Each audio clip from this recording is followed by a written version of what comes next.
Okay, അപ്പോൾ നമ്മളിന്ന് നേരത്തെ പറഞ്ഞ പോലെ തന്നെ ഡിസ്കസ് ചെയ്യാൻ ഉദ്ദേശിക്കുന്നത് ഷിയർ സ്ട്രെസ് ആണ്. അപ്പോൾ ഷിയർ സ്ട്രെസ്സുമായി ബന്ധപ്പെട്ട് നമ്മൾ കഴിഞ്ഞ ക്ലാസ്സുകളിലൊക്കെ ചെയ്ത പോലെ തന്നെ ക്വസ്റ്റ്യൻസ് ആണ് ഡിസ്കസ് ചെയ്യാൻ ഉദ്ദേശിച്ചിട്ടുള്ളത്. ഓക്കെ, ഞാൻ ക്വസ്റ്റ്യൻസ് കാണിക്കാം.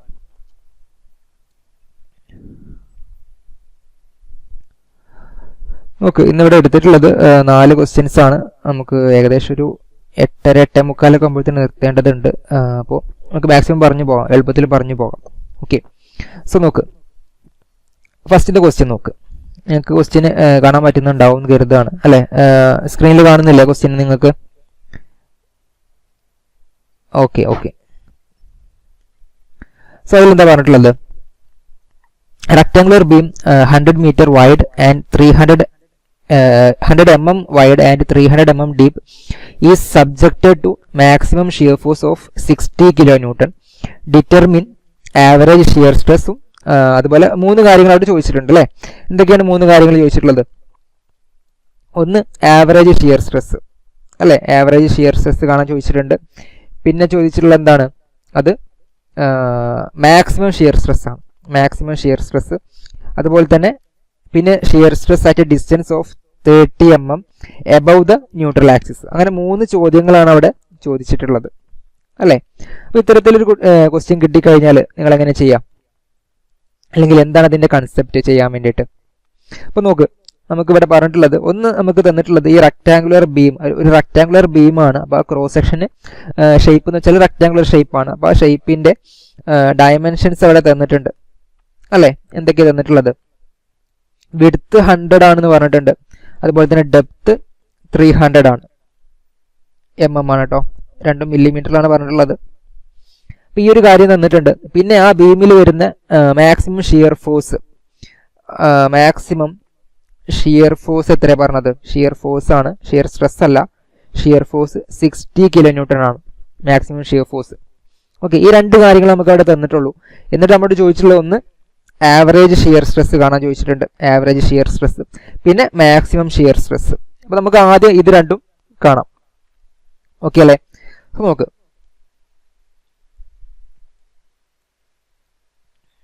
നെറ്റിന് ചിലപ്പോൾ പ്രശ്നം ഉണ്ടാവാൻ സാധ്യതയുണ്ട്, കാരണം മഴയുണ്ട് ഇവിടെ. ഓക്കെ, അപ്പോൾ നെറ്റ് സൗണ്ടൊക്കെ ഓക്കെ ആണല്ലോ? സൗണ്ട് കട്ടായി പോകുന്നുണ്ടോ നിങ്ങൾക്ക്? സൗണ്ട് ഓക്കെ ആണോ? ആ ശരി, ഓക്കെ. നോക്ക്, അപ്പോൾ ഈ ക്വസ്റ്റ്യനിൽ പറഞ്ഞിട്ടുണ്ടായിരുന്നത് നേരത്തെ പറഞ്ഞ പോലെ തന്നെ ബീമിൻ്റെ ക്രോസ് സെക്ഷൻ തന്നിട്ടുണ്ടായിരുന്നു അല്ലേ? 100 ആണ് വിഡ്ത്ത്, 300 ആണ് അതിൻ്റെ ഡെപ്ത്. പിന്നെ വന്നിട്ടുള്ള ഷിയർ ഫോഴ്സിൻ്റെ വാല്യൂ, ഷിയർ ഫോഴ്സിൻ്റെ വാല്യൂ എത്രയാണ് പറഞ്ഞത്? അത് 60 കിലോന്യൂട്ടൺ ആണ്. ഈ 2 കാര്യങ്ങൾ തന്നു. അപ്പോൾ നമുക്ക് ആദ്യം കാണേണ്ടത് ആവറേജ് ഷിയർ സ്ട്രെസ് ആണ് ചോദ്യം അല്ലേ? അപ്പോൾ average shear stress, so average shear stress കാണാനുള്ള ഇക്വേഷൻ എന്താണ്? ബേസിക് ആയിട്ട് അല്ലേ, നമുക്ക് ഷിയർ സ്ട്രെസ് അല്ലെങ്കിൽ ഒരു സ്ട്രെസ് കാണാൻ വേണ്ടിയിട്ടുള്ള ബേസിക് ഇക്വേഷൻ എന്താണ്? അത് ഫോഴ്സ് ബൈ ഏരിയ ആണ്. Stress equal to force by area എന്ന് നമുക്ക് പറയാം. ജനറൽ ഇക്വേഷൻ ആണ്. ഓക്കെ, അപ്പോൾ അത് തന്നെ നമുക്ക് ഇവിടെയും വെക്കുന്നത്. ആവറേജ് ഷിയർ സ്ട്രെസ് കാണാൻ വേണ്ടിയിട്ട് എന്ത് ചെയ്യാൻ പറ്റും? ഷിയർ ഫോഴ്സ് അല്ലെങ്കിൽ മാക്സിമം ഷിയർ ഫോഴ്സ്, നമുക്ക് ഇവിടെ തന്നിട്ടുള്ള ക്വസ്റ്റ്യനിൽ തന്നിരിക്കുന്ന ഷിയർ ഫോഴ്സ്. ഓക്കെ, അപ്പോൾ ടോ എന്നാണ് നമ്മൾ ഷിയർ സ്ട്രെസ്സിനെ ഡിനോട്ട് ചെയ്യാറുള്ളത്. So tau average equal to force by area, force by area. Okay ആണല്ലോ? സോ തന്നിരിക്കുന്ന ഫോഴ്സ് എത്രയായിരുന്നു? അത് 60 കിലോന്യൂട്ടൺ ആണ് അല്ലേ? അപ്പോൾ 60 കിലോന്യൂട്ടണിനെ ന്യൂട്ടണിലേക്ക് മാറ്റാൻ വേണ്ടിയിട്ട് എന്ത് ചെയ്യാം? 10⁻³ കൊണ്ട് മൾട്ടിപ്ലൈ ചെയ്യാം. പിന്നെ divided by area. So area നമുക്ക് എങ്ങനെ കിട്ടും? ഒരു റെക്ടാങ്കുലർ ക്രോസ് സെക്ഷൻ ആണ് അല്ലേ? റെക്ടാങ്കുലർ ക്രോസ് സെക്ഷൻ ആകുമ്പോൾ ഏരിയ കിട്ടാൻ എന്ത് ചെയ്താൽ മതി? ആ വിഡ്ത്തും ഡെപ്തും മൾട്ടിപ്ലൈ ചെയ്താൽ മതി. സോ എന്ത് വരും? താഴെ 100 × 300 എന്ന് വരും അല്ലേ? നമ്മുടെ ക്രോസ് സെക്ഷൻ ഇങ്ങനെ അല്ലായിരുന്നോ? 100 അതുപോലെ 300. അപ്പോൾ ഇതിൻ്റെ ഏരിയ എടുക്കാൻ വേണ്ടിയിട്ട് എന്ത് ചെയ്താൽ മതി? അത് തമ്മിൽ മൾട്ടിപ്ലൈ ചെയ്താൽ മതി. അപ്പോൾ നമുക്ക് ഏരിയ കിട്ടും. സോ ഇത്ര ചെയ്ത് കഴിഞ്ഞാൽ നമുക്ക് എന്ത് കിട്ടും? ആവറേജ് ഷിയർ സ്ട്രെസ് കിട്ടും. Average shear stress. ഓക്കെ, ഒരു മിനിറ്റ് കേട്ടോ.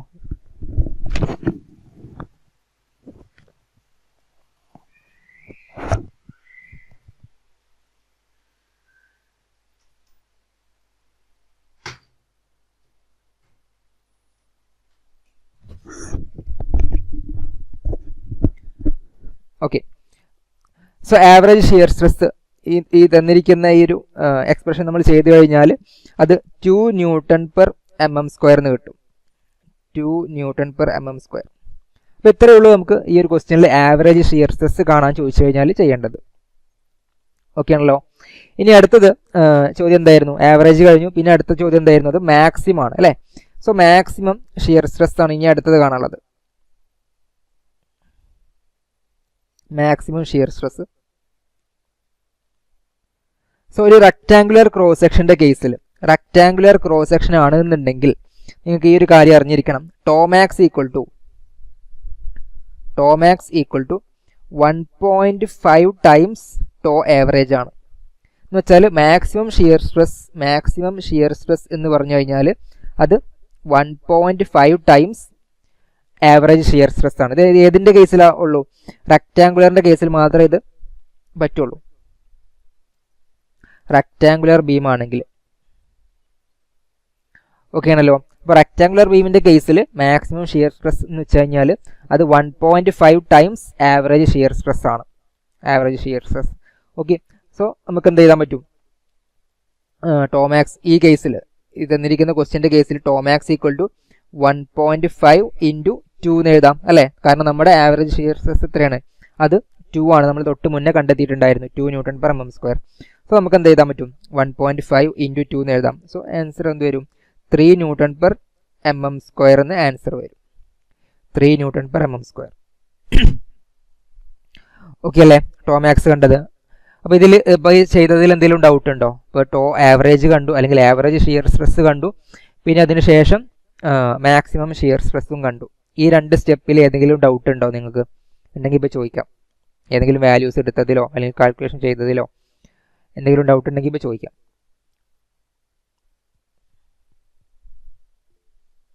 ഇല്ല. ഓക്കെ.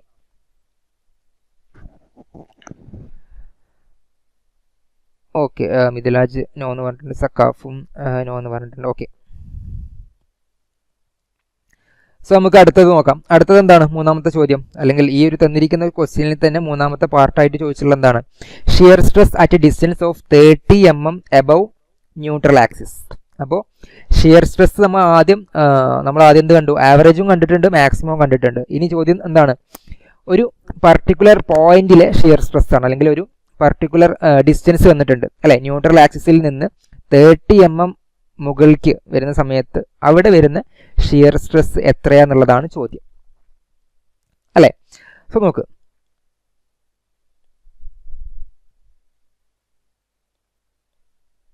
ഇനി മൂന്നാമത്തേതാണ് പറയുന്നത്. സോ നമ്മുടെ ബീം ഒന്നുകൂടി വരയ്ക്കുന്നുണ്ട്, വലുതാക്കി വരക്കാം. ഈ രീതിയിലാണ് നമ്മുടെ ബീം എന്നുള്ളത് അല്ലേ. സോ വിഡ്ത്ത് വന്നിട്ടുള്ള 100 ആണ്, ഡെപ്ത് വന്നിട്ടുള്ളത് 300 ആണ്.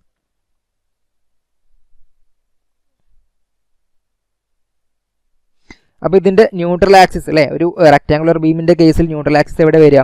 കറക്റ്റ് സെൻറ്ററിലൂടെയാണ് പാസ് ചെയ്യുക അല്ലേ. ഇങ്ങനെയാണ് ന്യൂട്രൽ ആക്സിസ് വരിക.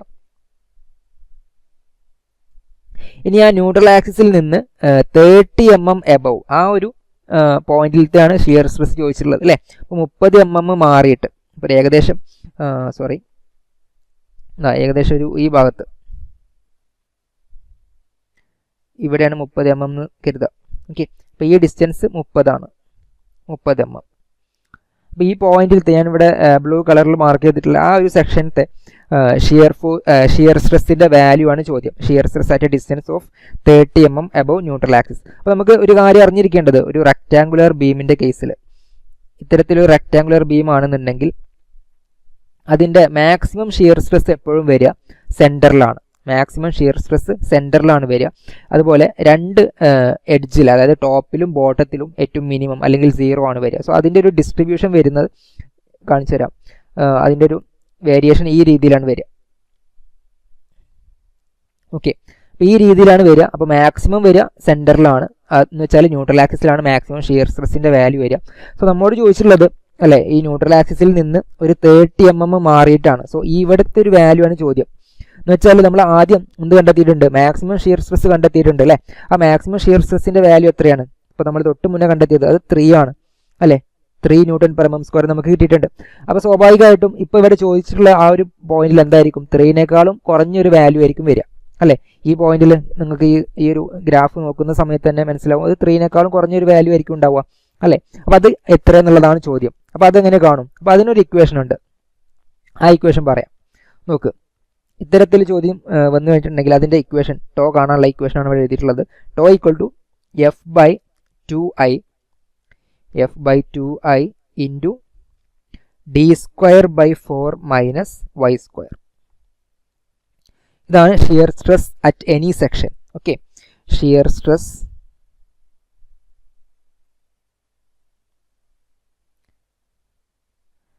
അറ്റ് എനി സെക്ഷൻ കാണാനുള്ള ഇക്വേഷനാണ്. റെക്റ്റാങ്കുലറിൻ്റെ കേസാണ്. ഓക്കെ, അത് സർക്കിളിന് അത് വേറെ ഇക്വേഷനാണ് വരിക, അത് നമുക്ക് പറയാം. സോ റെക്റ്റാങ്കുലറിൻ്റെ കേസാണ് ഇപ്പോൾ നമ്മൾ ആദ്യം പറയുന്നത് ഈ ക്വസ്റ്റ്യനിൽ. ഓക്കെ ആണല്ലോ. So f/2i into d²/4 minus y² ആണ് എന്ത്, ഷിയർ സ്ട്രെസ്, ഏതെങ്കിലും ഒരു പോയിന്റിലത്തെ ഷിയർ സ്ട്രെസ് കാണാനുള്ള ഇക്വേഷൻ. സോ ഇനി ഇക്വേഷനിൽ നോക്ക്, ഐ എന്ന് വെച്ചാൽ എന്താണ്? നമ്മൾ നോർമലി പറയുന്ന മൊമെന്റ് ഓഫ് ഇനേർഷ്യ ആണ് എന്ത്, ഐ. ഓക്കെ, ഐ എന്ന് വെച്ചാൽ moment of inertia. So moment of inertia ഒരു റെക്ടാങ്കുലർ സെക്ഷൻ്റെ കേസിൽ എന്ത് വരും, BD³/12 ആണ് അല്ലേ, BD³/12. അതുപോലെ y എന്ന് വെച്ച് കഴിഞ്ഞാൽ എന്താണ്, y എന്ന് പറഞ്ഞാൽ നമ്മുടെ ക്വസ്റ്റ്യനിൽ അല്ലേ ഏത് പോയിന്റിലത്തെ ഷിയർ സ്ട്രെസ് ആണ് ചോദിച്ചിട്ടുള്ളത്, ന്യൂട്രൽ ആക്സിസിൽ നിന്ന് 30 mm മാറിയിട്ട് എന്ന് പറഞ്ഞു. അപ്പോൾ നമ്മുടെ വൈയുടെ വാല്യൂ എന്താണ്, അത് 30 mm ആണ്. ഓക്കെ, ആ വാല്യൂ ആണ് എടുക്കേണ്ടത്. അതായത് ന്യൂട്രൽ ആക്സിസിൽ നിന്ന് നമ്മുടെ പോയിന്റിലേക്കുള്ള ദൂരം, ഇതിനാണ് y എന്ന് പറയാം. സോ ഈ കേസിൽ അത് എത്രയാണ്, 30 mm ആണ്. അപ്പോൾ അതെടുക്കുക. ഓക്കെ അല്ലേ. സോ നമുക്ക് ആദ്യം മൊമെന്റ് ഓഫ് ഇനർഷ്യ കണ്ടെത്താം. BD³/12. സോ ബ്രെഡ്ത്ത് 100, അതുപോലെ ഡെപ്ത് 300 ആയിരുന്നു. അത് ചെയ്ത് കഴിഞ്ഞാൽ നമുക്ക് കിട്ടുന്ന വാല്യൂ 225 ഇൻറ്റു 10⁻⁶ mm⁴ എന്ന് കിട്ടും. ഓക്കെ അല്ലേ. ഇനി നമുക്ക് ഇക്വേഷനിലേക്ക് കൊടുത്തു നോക്കാം. ഇക്വേഷനിലേക്ക് കൊടുക്കുന്ന സമയത്ത് എന്ത് വരും, tau equal to f/2i. So F എന്താണ്, 60 ആണ് അല്ലേ, 60 kN ആയിരുന്നു, ന്യൂട്ടണിക്ക് മാറ്റി, ഇൻറ്റു 10⁻³ ഡിവൈഡഡ് ബൈ 2i. അപ്പോൾ 2 ഇൻറ്റു i നമ്മൾ കണ്ടെത്തിയിട്ടുണ്ട്, എത്രയാണ്, 225 അല്ലേ, 225 ഇൻറ്റു 10⁻⁶. ഇനി ബ്രാക്കറ്റിൽ എന്താ ഉള്ളത്, d²/4 അല്ലേ. d² എന്ന് വെച്ച് കഴിഞ്ഞാൽ എന്താ, അല്ലെങ്കിൽ d എന്ന് വെച്ചാൽ ഡെപ്ത് ആണ്, ബീമിൻ്റെ ഡെപ്ത് അത് 300 ആണ്. സോ d² അല്ലെങ്കിൽ 300² എന്ന് കൊടുത്തു. പിന്നെ /4 minus y². Okay, minus y² എന്ന് പറയുമ്പോൾ മൈനസ് 300². ഇങ്ങനെയാണ് ഇക്വേഷനിലേക്ക് കൊടുത്തു കഴിഞ്ഞാൽ വാല്യൂസ് വരിക. ഓക്കെ അല്ലേ. സോ ഇത് ചെയ്യുമ്പോൾ നമുക്ക് കിട്ടുന്ന വാല്യൂ, ഇത് ചെയ്യുമ്പോൾ നമുക്ക് കിട്ടുക 2.88 Nm² ആണ്. 2.88 Nm². നമ്മൾ നേരത്തെ പറഞ്ഞിട്ടുണ്ടായിരുന്നു അല്ലേ, 3നേക്കാളും ഒരു കുറഞ്ഞ വാല്യൂ ആണ് വരിക. സോ ഇവിടെ നമുക്ക് കിട്ടിയത് 2.88 ആണ്. നമുക്ക് മാക്സിമം വാല്യൂ 3 ആണ്. അപ്പോൾ 3നേക്കാളും കുറഞ്ഞ ഒരു വാല്യൂ ആണ് നമുക്ക് ആ ഒരു ഭാഗത്ത് വരിക, ഷിയർ സ്ട്രെസ്സിൻ്റെ വാല്യൂ. സോ ഈ ഇക്വേഷൻ നിങ്ങൾ നിർബന്ധമായിട്ട് പഠിക്കുക, ഇത് ഇമ്പോർട്ടൻ്റ് ആയിട്ടുള്ളൊരു ഇക്വേഷനാണ്. ഓക്കെ അല്ലേ. സോ ഈ ക്വസ്റ്റ്യൻ ഒന്നുകൂടി പറയാം. ഈ ക്വസ്റ്റ്യനിൽ ഇപ്പോൾ നമ്മൾ ചെയ്തത്, അല്ലെങ്കിൽ നമ്മൾ ചോദിച്ചിട്ടുള്ളത് 3 കാര്യങ്ങളാണ്. ആവറേജ് ഷിയർ സ്ട്രെസ് കാണാൻ എന്ത് ചെയ്താൽ മതി, ജസ്റ്റ് തന്നിരിക്കുന്ന ഫോഴ്സിനെ ഏരിയനെ കൊണ്ട് ഡിവൈഡ് ചെയ്താൽ മതി. അപ്പോൾ നമുക്ക് ആവറേജ് ഷിയർ സ്ട്രെസ് കിട്ടും. പിന്നെ മാക്സിമം ഷിയർ സ്ട്രെസ് കാണാൻ വേണ്ടിയിട്ട് എന്ത് ചെയ്താൽ മതി, റെക്റ്റാങ്കിളിൻ്റെ കേസിൽ അത് 1.5 ടൈംസ് എന്താണ്, ആവറേജ് ആണ്. അതായത് ആവറേജ് ഷിയർ സ്ട്രെസ് കണ്ടിട്ട് അതിൻ്റെ 1.5 ടൈംസ് എടുത്തു കഴിഞ്ഞാൽ നമുക്ക് എന്ത് കിട്ടും, മാക്സിമം ഷിയർ സ്ട്രെസ് കിട്ടും. പ്രത്യേകം ശ്രദ്ധിക്കാതെ, റെക്റ്റാങ്കുലറിൻ്റെ കേസാണ്. ഓക്കെ, ഇനി സർക്കിളിൻ്റെ കേസിൽ അത് വാല്യൂ മാറ്റം വരും, അത് നമുക്ക് അടുത്ത ക്വസ്റ്റ്യനിൽ പറയാം. ഓക്കെ അല്ലേ. സോ ഇനി അപ്പോൾ നമുക്ക് മാക്സിമം ഷിയർ സ്ട്രെസ് കിട്ടി. പിന്നെ ഉള്ളൊരു ക്വസ്റ്റ്യൻ എന്തായിരുന്നു, ന്യൂട്രൽ ആക്സിസിൽ നിന്ന് ഇത്ര mm മാറിയിട്ടുള്ള ആ ഒരു പോയിന്റിലത്തെ ഷിയർ സ്ട്രെസ് എത്രയെന്ന് ചോദ്യം വരും. അപ്പോൾ അത്തരം ആ ഒരു കേസിൽ നമ്മൾ പഠിച്ചിരിക്കേണ്ട ഒരു ഇക്വേഷനാണ് ഇവിടെ കൊടുത്തിട്ടുള്ളത്, ഈ ഒരു ഇക്വേഷൻ. ഓക്കെ, സോ അത് പഠിക്കാം. അപ്പോൾ ആ ഇക്വേഷനിൽ എക്സ്ട്രാ ടേം എന്നുള്ള ഒന്ന് ഐ ആണ്. ഐ എന്ന് വെച്ച് കഴിഞ്ഞാൽ മൊമെന്റ് ഓഫ് ഇനേർഷ്യ ആണ്. സോ മൊമെന്റ് ഓഫ് ഇനേർഷ്യ റെക്ടാങ്കുലറിൻ്റെ കേസിൽ അത് BD³/12 ആണ്. പിന്നെ y എന്ന് വെച്ച് കഴിഞ്ഞാൽ നമുക്ക് ക്വസ്റ്റ്യനിൽ തന്നിരിക്കുന്ന ആ ഒരു വാല്യൂ അല്ലേ, ന്യൂട്രൽ ആക്സിസിൽ നിന്ന് എത്ര mm മാറിയിട്ടാണ് എന്നുള്ള ചോദ്യം വരും. അപ്പോൾ ആ ഒരു ഡിസ്റ്റൻസ് ആണ് നമ്മൾ വൈയുടെ സ്ഥാനത്ത് കൊടുക്കേണ്ടത്. പിന്നെ അത് ഇക്വേഷനിലേക്ക് കൊടുത്തു കഴിഞ്ഞാൽ നമുക്ക് എന്ത് കിട്ടും, ആ ഒരു ഷിയർ സ്ട്രെസ്, ആ പർട്ടിക്കുലർ പൊസിഷനിലുള്ള ഷിയർ സ്ട്രെസ്സിൻ്റെ വാല്യൂ നമുക്ക് കിട്ടും. ഓക്കെ അല്ലേ. അപ്പോൾ ഈ ക്വസ്റ്റ്യൻ ഓക്കെ ആണോ, ഇതിനി പറയണോ, മിഥിലാജ് ഓക്കെ ആണോ, സൗരവ്, അതുപോലെ അമൽ കൃഷ്ണ,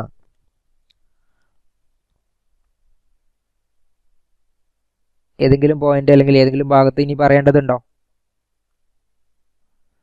ഓക്കെ, സൗരവ് ഓക്കെ പറഞ്ഞിട്ടുണ്ട്, അമൽ ഓക്കെ, മിഥിലാജ് ഒന്നുകൂടെ പറയുമെന്ന് ചോദിക്കുന്നുണ്ട്. ഏത് ഭാഗത്തുനിന്നാണ് പറയേണ്ടത്, ഫസ്റ്റത്തെ രണ്ടും ഓക്കെ ആണോ, ഈ മൂന്നാമത്താണോ പറയേണ്ടത്? Yes, okay. സോ മൂന്നാമത്തെ നോക്ക്, shear stress at any section ആണ്. സോറി, അല്ലെങ്കിൽ ഏത് പോയിന്റ് ഇതാ പറഞ്ഞത്, നമ്മോട് ചോദിച്ചിട്ടുള്ളത് അല്ലേ, ഇത്തരത്തിൽ ആണ് നമ്മുടെ ബീം ഇരിക്കുന്നത്. സോ അതിൻ്റെ ന്യൂട്രൽ ആക്സിസ് ഉണ്ട് കറക്റ്റ് സെൻറ്ററിൽ.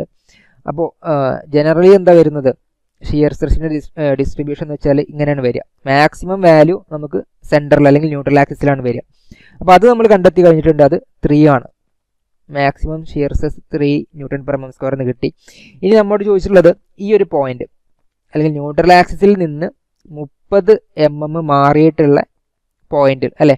അപ്പോൾ അതിന് കറസ്പോണ്ടിങ് ആയിട്ട് എവിടെ വരും, ഈ ഒരു ഭാഗത്തുള്ള ഈ വാല്യൂ ആണ് നമുക്ക് അറിയേണ്ടത്. സോ ആ വാല്യൂ എന്തായാലും 3നേക്കാളും കുറഞ്ഞൊരു വാല്യൂ ആയിരിക്കും അല്ലേ, കാരണം ഇവിടെ സെൻറ്ററിൽ 3 ആണ്, പിന്നെ ഇവിടേക്ക് എത്തുന്ന സമയത്ത് അത് 0 ആണ്. അപ്പോൾ എന്ത് ചെയ്യും, ഇവിടെ 3നേക്കാളും കുറഞ്ഞൊരു വാല്യൂ ആയിരിക്കും ഉണ്ടാവുക. അപ്പോൾ അവിടുത്തെ വാല്യൂ കാണാൻ വേണ്ടിയിട്ടുള്ള ഇക്വേഷൻ ആണ് നമ്മൾ പിന്നെ എഴുതിയിട്ടുള്ളത് അല്ലേ. എന്താണ് ഇക്വേഷൻ നമ്മൾ എഴുതിയത്, F/2i into d²/4 - y². Okay അല്ലേ. സോ അതിൽ എഫ് എന്ന് വെച്ചാൽ ഷിയർ ഫോഴ്സ് ആണ്, ക്വസ്റ്റ്യനിൽ തന്നിരിക്കുന്ന ഷിയർ ഫോഴ്സിന്റെ വാല്യൂ കൊടുക്കുക. അപ്പോൾ ഈ കേസിൽ അത് 60 kN ആയിരുന്നു അല്ലേ. പിന്നെ ഐ എന്ന് വെച്ച് കഴിഞ്ഞാൽ എന്താണ്, അത് മൊമെന്റ് ഓഫ് ഇനേർഷ്യ ആണ്. അപ്പോൾ റെക്ടാങ്കുലറിന്റെ കേസിൽ മൊമെന്റ് ഓഫ് ഇനേർഷ്യ എന്താണ്, BdQ/12 ആണ് അല്ലേ. ഇനി വൈ എന്ന് വെച്ച് കഴിഞ്ഞാൽ എന്താണ്, അത് നമുക്ക് ക്വസ്റ്റ്യനിൽ തന്നിരിക്കുന്ന ഈ വാല്യൂ ആണ്, 30 mm മാറിയിട്ടുള്ള ഷിയർ സ്ട്രെസ് ആണ് നമ്മളോട് കാണാൻ ചോദിച്ചിട്ടുള്ളത്. അപ്പോൾ അവിടെ വൈൻ്റെ സ്ഥാനത്ത് എന്ത് കൊടുക്കുക, 30 mm എന്ന് കൊടുക്കുക. ക്വസ്റ്റ്യൻ ഡയറക്റ്റ് കിട്ടും. പിന്നെ ഡി എന്ന് വെച്ച് കഴിഞ്ഞാൽ എന്താണ്, ബീമിൻ്റെ ഡെപ്ത് ആണ്. ബീമിൻ്റെ ഡെപ്ത് എത്രയായിരുന്നു, അത് 300 mm ആണ്. പിന്നെ നമ്മൾ ആ വാല്യൂസ് അല്ലാതെ ഇവിടെ ഇട്ട് കൊടുത്തു, അപ്പോഴാണ് നമുക്ക് ഇങ്ങനെ കിട്ടിയത്. പിന്നെ അത് സിംപ്ലിഫൈ ചെയ്ത് വരുന്ന സമയത്താണ് നമുക്ക് എന്ത് കിട്ടുക, 2.88 എന്ന് കിട്ടുക. ഓക്കെ ആണോ മിഥിലാജ്? Okay okay. അപ്പോൾ ഇത്തരത്തിൽ ഇതിപ്പോൾ നമ്മൾ പറഞ്ഞത് റെക്ടാങ്കുലർ കേസാണ്, റെക്ടാങ്കുലറിൻ്റെ ബീമിൻ്റെ കേസാണ് പറഞ്ഞിട്ടുള്ളത്. ഇനി അടുത്തത് ഒരു സർക്കുലർ ബീമിൻ്റെ കേസിൽ വരുന്ന മാറ്റം എന്താണെന്നുള്ളത് നോക്കാം. ഓക്കെ ആണല്ലോ. അപ്പോൾ അടുത്ത ക്വസ്റ്റ്യൻ നോക്ക്. ഇപ്പോൾ തന്നിരിക്കുന്ന അതേ സിമിലർ കൈൻഡ് ഓഫ് ക്വസ്റ്റ്യൻ ആണ്. റെക്ടാങ്കുലർ ബീമിൻ്റെ പകരം എന്താണ്, അത് സർക്കുലർ ബീമാണ്. ഓക്കെ, ഒരു സർക്കുലർ ക്രോസ് സെക്ഷൻ ആണ് ബീമിൻ്റെ ക്രോസ് സെക്ഷൻ സർക്കുലർ ആണെന്ന് കരുതുക.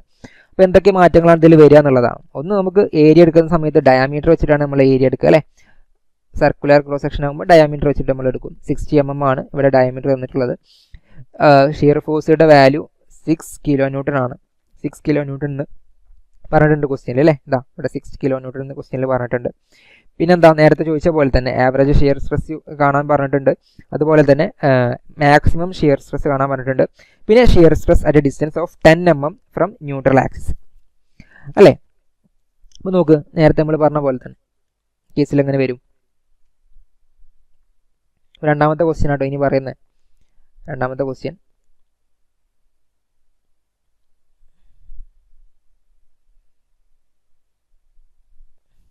ഇപ്പോൾ ഇവിടെ ഒരു സർക്കുലർ ബീമാണ്. സർക്കുലർ ബീം അതിൻ്റെ ഡയാമീറ്റർ എന്ന് വെച്ച് കഴിഞ്ഞാൽ അത് 60 mm ആണ്. 60 mm. അതുപോലെ തന്നെ ഷിയർ ഫോഴ്സിൻ്റെ വാല്യൂ ഈ ക്വസ്റ്റ്യനിൽ പറഞ്ഞത് 6 kN ആണ് അല്ലേ. ഇത്രയും കാര്യങ്ങൾ ഇപ്പോൾ നമുക്ക് ക്വസ്റ്റ്യനിൽ പറഞ്ഞിട്ടുണ്ട്. അപ്പോൾ ഫസ്റ്റ് നമ്മൾ നേരത്തെ ചെയ്ത പോലെ തന്നെയാണ്. ആദ്യം കാണുന്നത് average shear stress. Average shear stress കാണാൻ നമ്മൾ നേരത്തെ എന്ത് ഇക്വേഷനാണ് വെച്ചതടാ, ഒന്ന് പറഞ്ഞ ആരെങ്കിലും. ആവറേജ് ഷിയർ സ്ട്രെസ് കാണാനും ജസ്റ്റ് എന്താ ചെയ്തത്, ഫോഴ്സ് ബൈ ഏരിയ ചെയ്തു അല്ലേ. സോ ഫോഴ്സ് ഇവിടെ തന്നിട്ടുള്ളത് 6 kN ആണ്. അപ്പോൾ 6 kN ന്യൂട്ടണിലേക്ക് മാറ്റാൻ 6 × 10⁻³ കൊടുത്തു. ഏരിയ അങ്ങനെ കാണും. സർക്കിളിൻ്റെ കേസിൽ π/4 × ഡയാമീറ്റർ സ്ക്വയർ അല്ലേ. സോ ഡയാമീറ്റർ 60 ആണ്. സോ 60² കൊടുത്തു. ഓക്കെ അല്ലേ. അപ്പോൾ ഇത് ചെയ്യുമ്പോൾ നമുക്ക് കിട്ടുന്ന വാല്യൂ അത് 2.122 ആണ്. 2.122 Nm². ഓക്കെ, ഇപ്പോൾ നമ്മൾ കണ്ടിട്ടുള്ളത് ആവറേജ് ഷിയർ സ്ട്രെസ് ആണ്, ടോ ആവറേജ്. ഓക്കെ ആണല്ലോ. സോ ആവറേജ് ഷിയർ സ്ട്രെസ് കിട്ടി, അത് ഓക്കെ അല്ലേ. ഇപ്പോൾ നമ്മൾ കണ്ടത് നേരത്തെ ചെയ്ത പോലെ തന്നെയാണ് ഇക്വേഷൻ. ഏരിയ എടുക്കുന്ന സ്ഥാനത്ത് സർക്കുലർ ക്രോസ് സെക്ഷൻ ആയതുകൊണ്ട് ആ ഒരു ചെറിയൊരു മാറ്റം വരുന്നേ ഉള്ളൂ. ഓക്കെ ആണോ? കുഴപ്പമില്ലല്ലോ. ഓക്കെ. സോ ഇനി അടുത്ത കേസ് നോക്ക്, maximum shear stress. Maximum shear stress. അപ്പോൾ നേരത്തെ പറഞ്ഞ പോലെ തന്നെ അല്ലേ, റെക്റ്റാങ്കിളിൻ്റെ കേസിൽ ഇപ്പോൾ നമ്മൾ എന്താ പറഞ്ഞത്, റെക്റ്റാങ്കിളിൻ്റെ കേസിൽ ടോ മാക്സ് ഈക്വൽ ടു, തൊട്ട് മുന്നേ നമ്മൾ പറഞ്ഞത് അത് 1.5 ടൈംസ് ടോ ആവറേജ് ആണ് അല്ലേ. ഇനി സർക്കിളിൻ്റെ കേസിൽ ടോ മാക്സ് ഈക്വൽ ടു അത് 4/3 അല്ലെങ്കിൽ 1.33 ടൈംസ് ടോ ആവറേജ് ആണ്. 1.33 times tau average.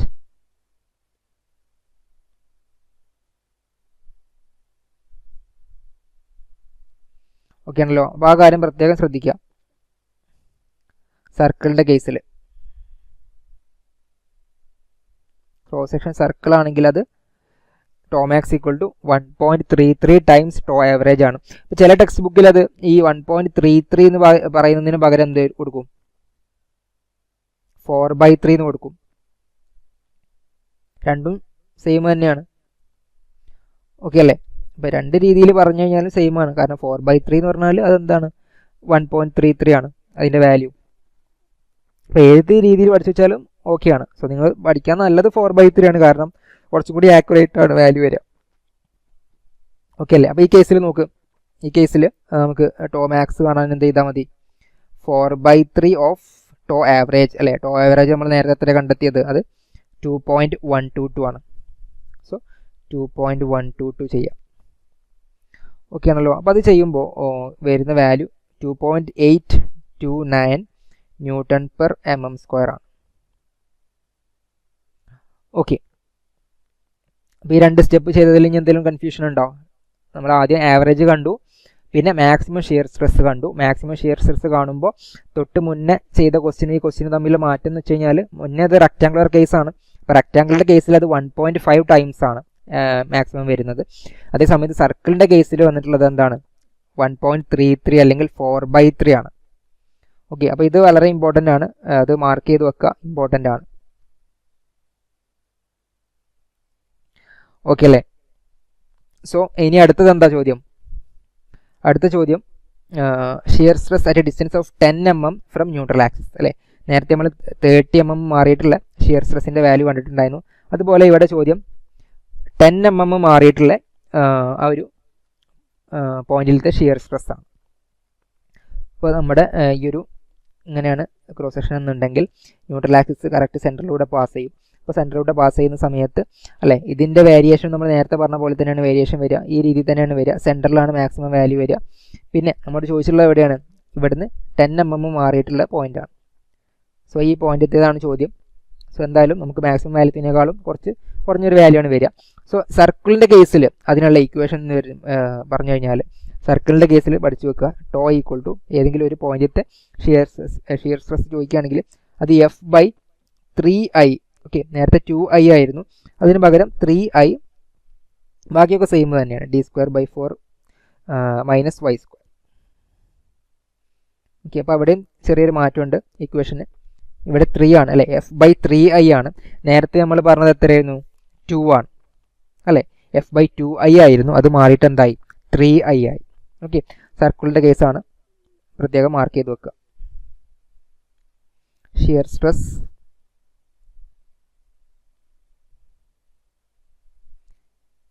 At any point അല്ലെങ്കിൽ എനി സെക്ഷൻ. ഓക്കെ അല്ലേ. സോ നമ്മൾ നേരത്തെ പറഞ്ഞ പോലെ തന്നെ ഇവിടെയും കണ്ടെത്താനുള്ളത് എന്താണ്? ഒന്ന് മൊമെൻ്റ് ഓഫ് ഇനേർഷ്യ കണ്ടെത്തേണ്ടതുണ്ട് അല്ലേ. സോ മൊമെൻ്റ് ഓഫ് ഇനേർഷ്യയുടെ ഇക്വേഷൻ എന്താണ്? സർക്കിളിൻ്റെ കേസിൽ മൊമെൻ്റ് ഓഫ് ഇനേർഷ്യയുടെ കേസ് എന്താണ്? π/64 d² ആണ്. π/64 d². സോ വാല്യൂ ഒന്ന് നോക്കാം. π/64 ഇൻറ്റു ഡയമീറ്റർ എത്രയാണ് പറഞ്ഞിട്ടുണ്ടായിരുന്നത്? 60 ആണ്. സോ 60⁻⁴. ഓക്കെ. ഇത് d² അല്ല കേട്ടോ, സോറി, ഇവിടെ എഴുതിയത് മാറിപ്പോയിട്ടുണ്ട്. d² എന്നാണ് എഴുതിയത്. d⁻⁴ ആണ്. d⁻⁴. അപ്പോൾ ആ വാല്യൂ വന്നിട്ടുള്ളത് 636,172.51 ആണ്. അത്രയും mm⁻⁴. ഓക്കെ. സോ ഇനി ബാക്കിയൊക്കെ നമ്മൾ നേരത്തെ പറഞ്ഞ പോലെ തന്നെ അല്ലേ. ഇതിൽ ഡിൻ്റെ സ്ഥാനത്ത് എന്ത് കൊടുക്കുക? ഡയാമീറ്ററിൻ്റെ വാല്യൂ കൊടുക്കുക. പിന്നെ വൈക്ക് എന്ത് കൊടുക്കുക? 10 mm കൊടുക്കുക. അപ്പോൾ ഇക്വേഷനിലേക്ക് കൊടുക്കുന്ന സമയത്ത് എന്ത് വരും? Tau equal to first force അല്ലേ. ഫോഴ്സ് ഇവിടെ വന്നിട്ടുള്ളത് 6 ആണ്. 6 kN. അതിന് ന്യൂട്ടണിലേക്ക് മാറ്റി. പിന്നെ 3I. അപ്പോൾ 3 എഴുതി. ബാക്കി ഐയുടെ സ്ഥാനത്ത് ഈ തന്നിരിക്കുന്ന വാല്യൂ എഴുതാം, അല്ലെങ്കിൽ നമ്മൾ കണ്ടെത്തിയ വാല്യൂ എഴുതാം. പിന്നെന്താ ഉള്ളത്? d²/4. So 60 square by 4 minus Y square, Y സ്ക്വയറുടെ സ്ഥാനത്ത് 10 സ്ക്വയർ കൊടുക്കുക. ഓക്കെ, അപ്പോൾ അത് ചെയ്യുമ്പോൾ കിട്ടുന്ന value 2.515 newton per M square ആണ്. 2.515 newton per M square. Okay അല്ലേ? ഇതിലിപ്പോൾ ചെയ്തതിൽ എന്തെങ്കിലും ഡൗട്ട് ഉണ്ടോ?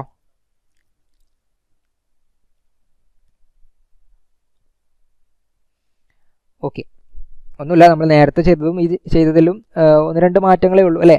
മാക്സിമം കാണുന്ന സമയത്ത് ചെറിയൊരു മാറ്റം. മാക്സിമം റെക്റ്റാങ്കിളിൻ്റെ കേസിൽ അത് 1.5 ടൈംസ് ആയിരുന്നു. അത് സർക്കിളിൻ്റെ കേസിലേക്ക് എത്തുന്ന സമയത്ത് അത് 4/3 ടൈംസ് അല്ലെങ്കിൽ 1.33 ടൈംസ് ആവും. പിന്നെ വന്നിട്ടുള്ളത് ആ ഒരു shear stress at any section കാണാനുള്ള ഇക്വേഷനിൽ എന്താണ്, F/2I ആയിരുന്നു നേരത്തെ. അപ്പോൾ സർക്കിളിൻ്റെ കേസിലേക്ക് എത്തുന്ന സമയത്ത് അത് F/3I എന്നായിട്ട് മാറിയിട്ടുണ്ട്. ആ ഒരു മാറ്റേ ഉള്ളൂ. ഓക്കെ അല്ലേ? സോ നമുക്ക് അടുത്ത ക്വസ്റ്റ്യൻ നോക്കാം. ഓക്കെ, കഴിഞ്ഞ വർഷം ചോദിച്ചിട്ടുള്ളൊരു ക്വസ്റ്റ്യൻ ആണ്. നവംബർ 23, 2023 ഒരു ക്വസ്റ്റ്യൻ പേപ്പറിൽ നിന്ന് എടുത്തിട്ടുള്ള ക്വസ്റ്റ്യൻ ആണ്. 7 മാർക്കിൻ്റെ ഒരു ചോദ്യമായിരുന്നു. 7 മാർക്കിൻ്റെ ക്വസ്റ്റ്യൻ ആണ്. വളരെ സിമ്പിളായിട്ട് ചെയ്യാൻ പറ്റുന്നൊരു ക്വസ്റ്റ്യൻ ആണ്.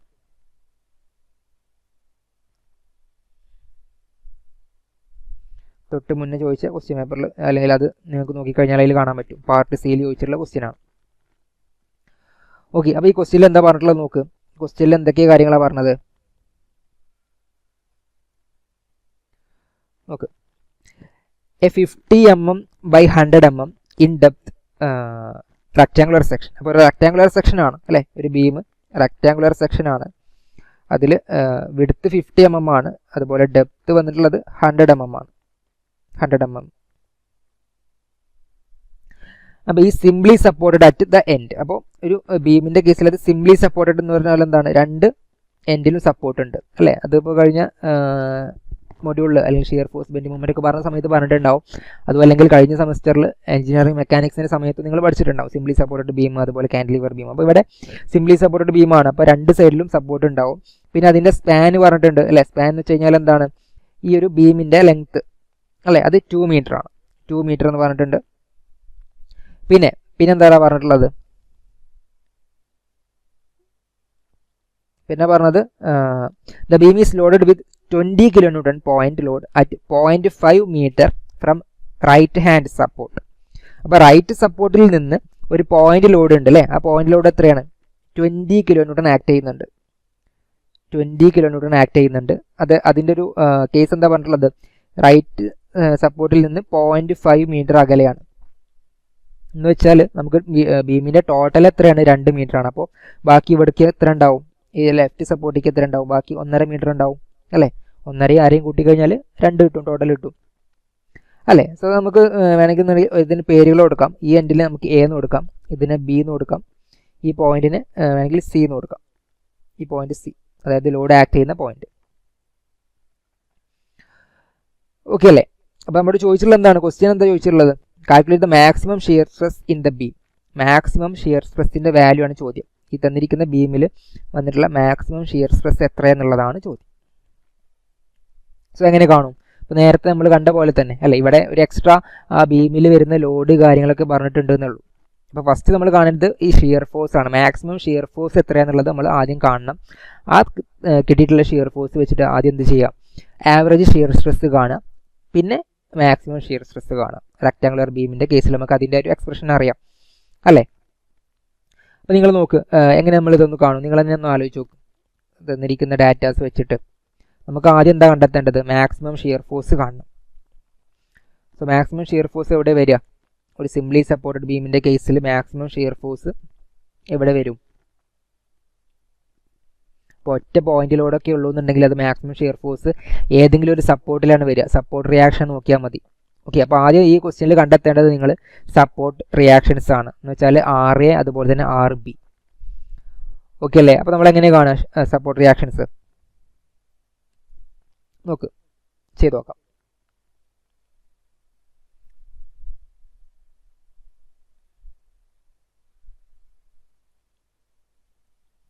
നമ്മുടെ ബീം ഇങ്ങനെ ഉണ്ട് അല്ലേ, സിംപ്ലി സപ്പോർട്ടഡ് ബീമാണ്. എന്നുവെച്ചാൽ 2 സപ്പോർട്ട് ഉണ്ടാവും. അതിൽ ഇവിടെ ഒരു 20 കിലോ ന്യൂട്ടൺ ആക്ട് ചെയ്യുന്നുണ്ട്. അപ്പോൾ അതിൻ്റെ ഒരു കാര്യം എന്ന് വെച്ച് കഴിഞ്ഞാൽ സ്പാന് 2 മീറ്ററാണ്. അപ്പോൾ അതിൽ ഈ ഒരു പോയിന്റ് അല്ലേ, റൈറ്റ് സപ്പോർട്ടിൽ നിന്ന് 0.5 മീറ്റർ മാറിയിട്ടാണുള്ളത് എന്ന് പറയുമ്പോൾ നമുക്ക് ബാക്കി ഇവിടെ നിന്ന് ഇങ്ങോട്ടേക്ക് എത്ര ഉണ്ടാവും, 1.5 മീറ്റർ ഉണ്ടാവും. ഇത്രയും കാര്യങ്ങളൊക്കെ അല്ലേ. ക്വസ്റ്റ്യൻ വായിച്ചിട്ട് ആദ്യം ബേസിക് ആയിട്ട് നിങ്ങൾ ഈ ഒരു ബീം വരച്ചിരിക്കണം. എങ്കിൽ മാത്രമേ നമുക്ക് ഷിയർ ഫോഴ്സ് കാണാനായിട്ട് പറ്റുള്ളൂ. ഓക്കെ, അപ്പോൾ നിങ്ങൾ എന്ത് ചെയ്യാം, ഫസ്റ്റ് ഷിയർ ഫോഴ്സ് കാണാം. അപ്പോൾ ഷിയർ ഫോഴ്സ് കാണുക എന്ന് പറഞ്ഞാൽ സപ്പോർട്ട് റിയാക്ഷൻസ് കാണുക എന്നുള്ളതാണ് ഒരു സിംപ്ലി സപ്പോർട്ട് ബീമിൻ്റെ കേസിൽ അല്ലേ. അപ്പോൾ നമ്മളെങ്ങനെ സാധാരണ സപ്പോർട്ട് റിയാക്ഷൻ കാണുക? സപ്പോർട്ട് റിയാക്ഷൻ കാണാൻ വേണ്ടിയിട്ട് ആദ്യം നമുക്ക് എന്ത് ചെയ്യാൻ പറ്റും, ഇതിനെ എ അതുപോലെ ബി എന്ന് കൊടുക്കാം. അപ്പോൾ ഇവിടെ RA ഉണ്ടാവും അല്ലേ, റിയാക്ഷൻ A ഉണ്ടാവും, ഇവിടെ RB ഉണ്ടാവും. അപ്പോൾ നമുക്ക് എന്ത് എഴുതാൻ പറ്റും, RA പ്ലസ് RBയുടെ വാല്യൂ എന്താ വരിക, RA പ്ലസ് RB തന്നിരിക്കുന്ന ബീമിലേക്ക് വരുന്ന ടോട്ടൽ ലോഡ് അല്ലേ. ആകെ ഇവിടെ എത്ര ലോഡ് വരുന്നുള്ളൂ ബീമിലേക്ക്? ആരെങ്കിലും ഒന്ന് പറയും RA പ്ലസ് RBയുടെ വാല്യൂ ഒന്ന് കമൻറ്റ് ബോക്സിൽ ടൈപ്പ് ചെയ്യും. ഓക്കെ, മിഥിലാജ് പറഞ്ഞിട്ടുണ്ട് RA പ്ലസ് RB 20 ആണ്, 20 കിലോ ന്യൂട്ടൺ അല്ലേ. അതായത് നമുക്ക് ബീമിൻ്റെ താഴത്തു നിന്ന് മുകളിലോട്ട് വരുന്ന 2 ഫോഴ്സുകളാണ് RAയും RBയും അല്ലേ. ബീമിൻ്റെ മുകളിൽ നിന്ന് താഴത്തോട്ട് ഏതാ വരുന്നത്, 20 കിലോ ന്യൂട്ടൺ ആണ്. അപ്പോൾ ഈ RA പ്ലസ് RB കൂട്ടി കഴിഞ്ഞാൽ നമുക്ക് എന്ത് കിട്ടണം, 20 കിലോ ന്യൂട്ടൺ കിട്ടണം. ഓക്കെ അല്ലേ. അപ്പോൾ അത് കിട്ടിയിട്ടുണ്ട്. ഇനി നമുക്ക് അടുത്തത് മൊമെൻറ്റ് വെച്ചിട്ട് ചെയ്യാം. എന്ന് വെച്ച് കഴിഞ്ഞാൽ നമുക്ക് ഏതെങ്കിലും ഒരു പോയിന്റിൽ മൊമെൻറ്റ് എടുക്കാം. സോ നമ്മൾ ടേക്കിംഗ് മൊമെൻറ്റ് എബൌട്ട് എ എടുക്കാം. Taking moment about A. അപ്പോൾ എബൌട്ട് എയിൽ നമ്മൾ മൊമെൻറ്റ് എടുക്കുന്ന സമയത്ത് അല്ലേ എന്താ വരുന്നത്, RB ഇൻറ്റു ഡിസ്റ്റൻസ് അല്ലേ. RBയിൽ നിന്ന് അല്ലെങ്കിൽ B എന്ന് പറഞ്ഞ പോയിന്റിൽ നിന്ന് എയിലോട്ടുള്ള ദൂരം എത്രയാണ്, അത് 2 മീറ്ററാണ്. So RB into 2 equal to 20 kilo newton into എത്ര കൊടുക്കുക, 1.5 അല്ലേ. 20 കിലോ ന്യൂട്ടൺ ആക്ട് ചെയ്യുന്ന ഈ പോയിന്റ് അല്ലേ, ഇതാണ് ആ പോയിന്റ്. ആ പോയിന്റിൽ നിന്ന് A എന്ന് പറഞ്ഞ പോയിന്റിലേക്കുള്ള ദൂരം എത്രയാണ്, അത് 1.5 മീറ്ററാണ്. അപ്പോൾ അതാണ് ഇവിടെ 1.5 എന്ന് കൊടുത്തിട്ടുള്ളത്.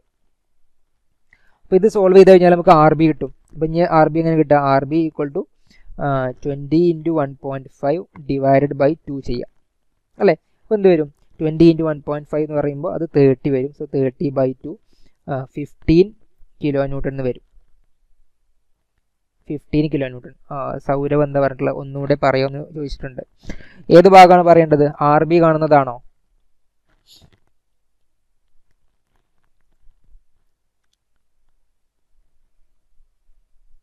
സൗരവ് ഏതാണ്, RB ഇൻറ്റു 2 എങ്ങനെ വന്നതെന്നാണ് ചോദ്യം. ഓക്കെ പറയാം.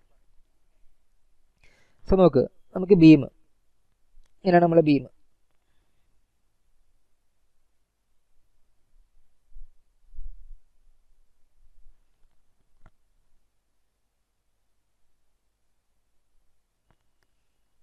ഇത് RA, ഇത് RB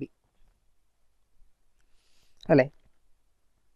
അതുപോലെ ഇവിടെ വരുന്ന ഡിസ്റ്റൻസ് ഇത് 1.5 ആണ്, ഇത് 0.5. അത് നമുക്ക് ക്വസ്റ്റ്യനിൽ തന്നിട്ടുണ്ട്. ഇത്രയും കാര്യങ്ങൾ ഓക്കെ അല്ലേ സൗരവ്, ഇത് ഓക്കെ അല്ലേ ബീമിൻ്റെ കേസ്? ഓക്കെ. സോ നമ്മൾ മൊമെൻറ്റ് എടുക്കുകയാണ്. മൊമെൻറ്റ് എബൌട്ട് A ആണ് എടുക്കുന്നത്. അപ്പോൾ A എന്ന് പറഞ്ഞ പോയിന്റിനെ ബേസ് ചെയ്തിട്ട് നമ്മൾ മൊമെൻറ്റ് എടുക്കുകയാണ്. അപ്പോൾ ആദ്യം അപ്പോൾ A എന്ന് പറഞ്ഞ പോയിന്റിനെ ബേസ് ചെയ്തിട്ട് നമുക്ക് മൊമെൻറ്റ് എടുക്കുമ്പോൾ നമുക്ക് ഇവിടെ 2 ഫോഴ്സുകളെ നോക്കേണ്ടത് ആവശ്യമുള്ളൂ അല്ലേ. ആ 2 ഫോഴ്സുകൾ ഏതൊക്കെയാണ്, ഒന്ന് ഈ 20 കിലോ ന്യൂട്ടണും അതുപോലെ തന്നെ ഈ RBയും. കാരണം RA നമ്മൾ നോക്കേണ്ട ആവശ്യമില്ല, കാരണം അത് എന്താണ്, ആ ഒരു A എന്ന് പറഞ്ഞ പോയിന്റിലൂടെ തന്നെയാണ് ആ ഫോഴ്സ് പോകുന്നത്. അപ്പോൾ അതുകൊണ്ട് അത് കാരണമുള്ള മൊമെൻറ്റ് ഉണ്ടാവില്ല. ഓക്കെ, അപ്പോൾ നമുക്ക് 2 ഫോഴ്സുകൾ നോക്കിയാൽ മതി, 20 കിലോ ന്യൂട്ടണും അതുപോലെ തന്നെ RBയും. അപ്പോൾ ആദ്യം എന്ത് എഴുതാം, RB ഇൻറ്റു 2 എന്ന് കൊടുക്കാം. അപ്പോൾ എന്തുകൊണ്ടാണ് നമ്മൾ 2 എന്ന് കൊടുക്കുന്നത്, നമുക്കറിയാം മൊമെൻറ്റ് എന്ന് വെച്ച് കഴിഞ്ഞാൽ എന്താണ്, മൊമെൻറ്റ് ഈക്വൽ ടു ഫോഴ്സ് അല്ലേ, ഫോഴ്സ് ഇൻറ്റു ഡിസ്റ്റൻസ് ആണ്. Force into distance basic equation ആണ്, moment equal to force into distance. So RB എന്ന് വെച്ച് കഴിഞ്ഞാൽ ഫോഴ്സ് ആണ്. ഇനി ഡിസ്റ്റൻസ് നമ്മൾ നോക്കണം. ആ ഡിസ്റ്റൻസ് ആണ് 2 മീറ്റർ. അതായത് A എന്ന് പറഞ്ഞ പോയിന്റിലേക്ക് ഈ RBയിൽ നിന്നുള്ള ദൂരം അല്ലെങ്കിൽ ബി എന്ന് പറഞ്ഞ പോയിന്റിൽ നിന്നുള്ള ദൂരം, അതല്ല ഇത് ഈ 2 മീറ്റർ. ഓക്കെ ആണോ? അതായത് ആർ ബി ഇങ്ങനെയാണ് ആക്ട് ചെയ്യുന്നത്. ആ ആർ ബിയിൽ നിന്ന് എയിലോട്ടുള്ള ദൂരം എത്രയല്ലേ? അപ്പോൾ അതാണ് നമ്മൾ 2 എന്ന് കൊടുത്തിട്ടുള്ളത്. Okay, R B into 2 equal to എന്താണ് ഇനിയുള്ളത്? 20 കിലോ ന്യൂട്ടൺ ആണ്. 20 കിലോ ന്യൂട്ടൺ. അപ്പോൾ 20 കിലോ ന്യൂട്ടൺ ഇൻറ്റു ഡിസ്റ്റൻസ്, വീണ്ടും എയിലോട്ടുള്ള ഡിസ്റ്റൻസ് എത്രയാണ്? ഇത്രയും ഡിസ്റ്റൻസ്, അത് എത്രയാണ്? 1.5 ആണ്. അപ്പോൾ അതാണ് നമ്മൾ 1.5 എന്ന് കൊടുത്തത്. ഇപ്പോൾ ക്ലിയർ ആയോ? Okay okay. സോ ഇനി നോക്ക്, നമ്മൾ നേരത്തെ കണ്ടെത്തിയ പോലെ തന്നെ R B equal to 20 into 1.5/2. So ഇത് വേണമെങ്കിൽ കട്ട് ചെയ്ത് പോകാം, എന്ന് വെച്ചാൽ 10 എന്ന് വരും. അപ്പോൾ എത്ര വരും? 10 ഇൻറ്റു 1.5 അല്ലെങ്കിൽ 15 കിലോ ന്യൂട്ടൺ എന്ന് കിട്ടും. ആർ ബി നമുക്ക് എന്ത് കിട്ടി? 15 കിലോ ന്യൂട്ടൺ എന്ന് കിട്ടി. പിന്നെ നമ്മൾ നേരത്തെ എഴുതി വെച്ചിട്ടുണ്ടായിരുന്നു അല്ലേ, R A plus R B എന്താണ്? അത് 20 ആണ്. ആർ എയും ആർ ബിയും കൂട്ടിക്കഴിഞ്ഞാൽ എന്താണ് പറഞ്ഞത്? 20 ആണ്. R A plus R B 20 ആണ്. അപ്പോൾ ഇതിൽ നിന്ന് അല്ലേ ഈ രണ്ട് കാര്യങ്ങൾ കിട്ടിക്കഴിഞ്ഞാൽ നമുക്ക് എന്ത് കിട്ടും? ആർ എ കിട്ടും. സോ അങ്ങനെ കിട്ടും ആർ എ പ്ലസ് ആർ ബിയുടെ സ്ഥാനത്ത് എന്ത് കൊടുക്കുക? 15 കൊടുക്കുക. 15 ഈക്വൽ ടു 20 അല്ലേ? അപ്പോൾ ആർ എ എന്തായിരിക്കും വരിക? 5 എന്ന് വരും. എന്നാലേ ഇത് കറക്റ്റ് ആവുള്ളൂ. അപ്പോൾ നമുക്ക് R A equal to, step wise ചെയ്തിട്ടുണ്ടെങ്കിൽ അങ്ങനെ എഴുതാം. R A equal to 20 minus 15 എന്ന് എഴുതാം. അങ്ങനെ 5 കിലോ ന്യൂട്ടൺ എന്ന് അതും കിട്ടും. അപ്പോൾ ആർ എയും ആർ ബിയും കിട്ടി അല്ലേ? So R A equal to 5 kilo newton എന്ന് കിട്ടി. അതുപോലെ തന്നെ R B equal to 15 kilo newton എന്നും കിട്ടി. ഇനി ഇതിലത്തെ മാക്സിമം വാല്യൂ നോക്കുക. ഇതിലത്തെ മാക്സിമം ആരാണ്? ആർ ബി ആണ് അല്ലേ? R B. അപ്പോൾ അതാണ് maximum shear force. Maximum shear force എത്ര വാല്യൂ? അത് 15 കിലോ ന്യൂട്ടൺ ആണ്. അപ്പോൾ നമുക്ക് ഷിയർ ഫോഴ്സ് കിട്ടിയിട്ടുള്ളൂ. ഷിയർ ഫോഴ്സ് ആർ ബി ആണ് മാക്സിമം. അപ്പോൾ നമ്മോട് ചോദിച്ചിട്ടുള്ളത് എന്താണ്? മാക്സിമം ഷിയർ സ്ട്രെസ് ആണ് അല്ലേ? ഇപ്പോൾ ഷിയർ ഫോഴ്സ് കിട്ടിക്കഴിഞ്ഞാൽ നമ്മൾ ആദ്യം ആവറേജ് ഷിയർ സ്ട്രെസ് കാണേണ്ടതുണ്ട് അല്ലേ? ആവറേജ് ഷിയർ സ്ട്രെസ് നമ്മൾ നേരത്തെ പറഞ്ഞിട്ടുണ്ടായിരുന്നു. ആവറേജ് ഷിയർ സ്ട്രെസ് എങ്ങനെ കിട്ടുക? Average shear stress equal to shear force by area.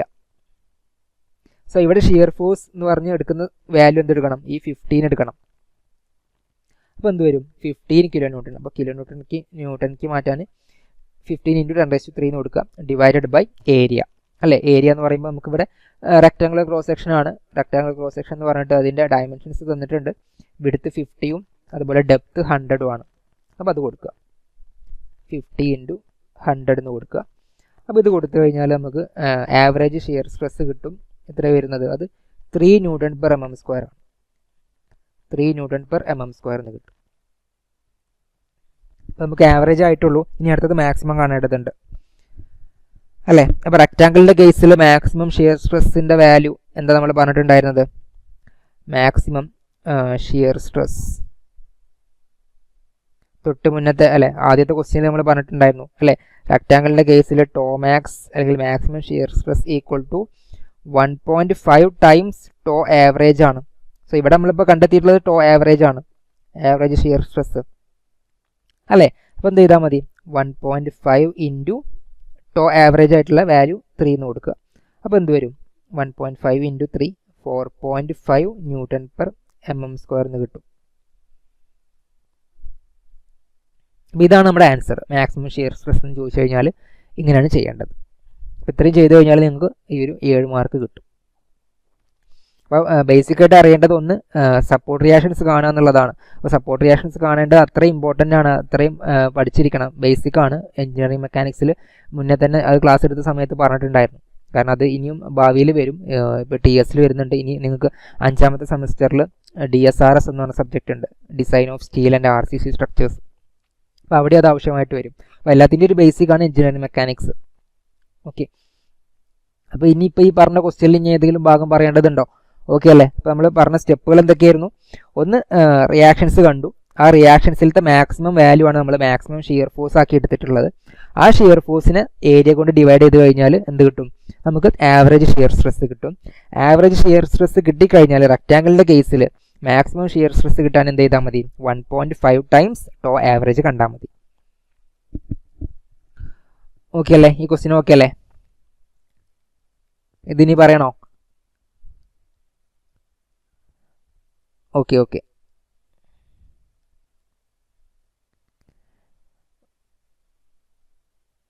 Okay അപ്പോൾ നമ്മളിപ്പോൾ ഇന്ന് 3 ക്വസ്റ്റ്യൻസ് ഡിസ്കസ് ചെയ്തിട്ടുണ്ട് അല്ലേ. ഒരു റെക്റ്റാങ്കിളിൻ്റെ കേസിലുള്ള കാര്യം പറഞ്ഞു, ബേസിക് ആയിട്ടുള്ള അതിലത്തെ 3 കാര്യങ്ങൾ പറഞ്ഞു.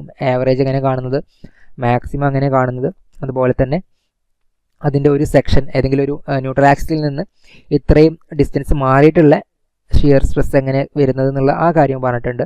അതുപോലെ തന്നെ അത് സർക്കിളിൻ്റെ കേസിൽ എന്താ വരുന്നത്, അതിൽ വരുന്ന മാറ്റം എന്താണെന്നുള്ളത് അതും പറഞ്ഞിട്ടുണ്ട്. പിന്നെ ഇപ്പോൾ നമ്മളിപ്പോൾ ഈ പറഞ്ഞ ഇത്തരത്തിൽ നമുക്ക് കഴിഞ്ഞ വർഷം ചോദിച്ചുള്ള ഒരു ക്വസ്റ്റ്യൻ 7 മാർക്കിൻ്റെ ഒരു ക്വസ്റ്റ്യനാണ് വരെ പറഞ്ഞിട്ടുള്ളത്. അപ്പോൾ അവിടെ ബീമിൻ്റെ സപ്പോർട്ട് എങ്ങനെയൊക്കെയാണെന്നുള്ളത് പറഞ്ഞു. എന്നിട്ട് ആ ബീമിൽ വരുന്ന ലോഡ് എന്താവെന്ന് പറഞ്ഞു. ആ ലോഡും സപ്പോർട്ടുകളും വെച്ചിട്ട് നമ്മൾ ആദ്യം എന്ത് കണ്ടെത്തി, മാക്സിമം ഷിയർ സ്ട്രെസ് കണ്ടെത്തി, ഷിയർ ഫോഴ്സ് കണ്ടെത്തി. അപ്പോൾ ഈ ക്വസ്റ്റ്യനിൽ ഡയറക്റ്റ് ഷിയർ ഫോഴ്സ് തന്നിട്ടില്ലായിരുന്നു. ആദ്യം 2 ക്വസ്റ്റ്യൻ പറഞ്ഞതിലും നമുക്ക് മാക്സിമം ഷിയർ ഫോഴ്സ് എന്ന് പറഞ്ഞിട്ട് ക്വസ്റ്റ്യൻ തന്നെ ഡയറക്റ്റ് തന്നിട്ടുണ്ടായിരുന്നു. അപ്പോൾ അത് ഈ ക്വസ്റ്റ്യനിൽ ഇല്ലായിരുന്നു. അതുകൊണ്ടാണ് നമ്മൾ ഷിയർ ഫോഴ്സ് ഇവിടെ കണ്ടെത്തിയിട്ടുള്ളത്. അത് തന്നിരിക്കുന്ന ഷിയർ ഫോഴ്സ് അല്ലെങ്കിൽ നമ്മൾ കണ്ടെത്തിയിട്ടുള്ള ഷിയർ ഫോഴ്സിൻ്റെ മാക്സിമം വാല്യൂ എടുത്തിട്ട് ആദ്യം നമ്മൾ ആവറേജ് ഷിയർ സ്ട്രെസ് കണ്ടു. പിന്നെ അതിന് ശേഷം എന്ത് കണ്ടെത്തി, മാക്സിമം വാല്യൂവും കണ്ടെത്തിയിട്ടുണ്ട് അല്ലേ. ഇതാണ് ഈ ഒരു രീതിയിലാണ് ഇത് ചെയ്യുക. ഓക്കെ അല്ലേ. അപ്പോൾ നമ്മൾ ഇവിടെ പറഞ്ഞിട്ടുള്ള 3 ക്വസ്റ്റ്യൻസ് ഓക്കെ ആണെന്ന് കരുതും. ഇപ്പോൾ നമ്മൾ പറഞ്ഞ ക്വസ്റ്റ്യനിൽ എന്തെങ്കിലും ഡൗട്ടോ കാര്യങ്ങളോ ഉണ്ടോ നിങ്ങൾക്ക് ഉണ്ടെങ്കിൽ ഇപ്പോൾ ചോദിക്കാം. അല്ലെങ്കിൽ ഈ ഷിയർ സ്ട്രെസ്സുമായി ബന്ധപ്പെട്ടുള്ള വേറെ എന്തെങ്കിലും ക്വസ്റ്റ്യന് ഡൗട്ട് ഉണ്ടെങ്കിൽ അതും ചോദിക്കാം. അല്ലെങ്കിൽ നമുക്ക് ക്ലാസ് വൈൻഡപ്പ് ചെയ്യാം. ഓക്കെ ആണോ? ഡൗട്ടൊന്നും ഇല്ലെങ്കിൽ നമുക്ക് ക്ലാസ് വൈൻഡപ്പ് ചെയ്തൂടെ? ഓക്കെ അല്ലേ? സൗരവ്, അതുപോലെ മിഥിലാജ്, അമൽ. ഓക്കെ ഓക്കെ ഓക്കെ അപ്പോൾ നമുക്ക് അടുത്ത വീക്കിൽ വേറൊരു ടോപ്പിക്കുമായിട്ട് കാണാം. Okay, thank you.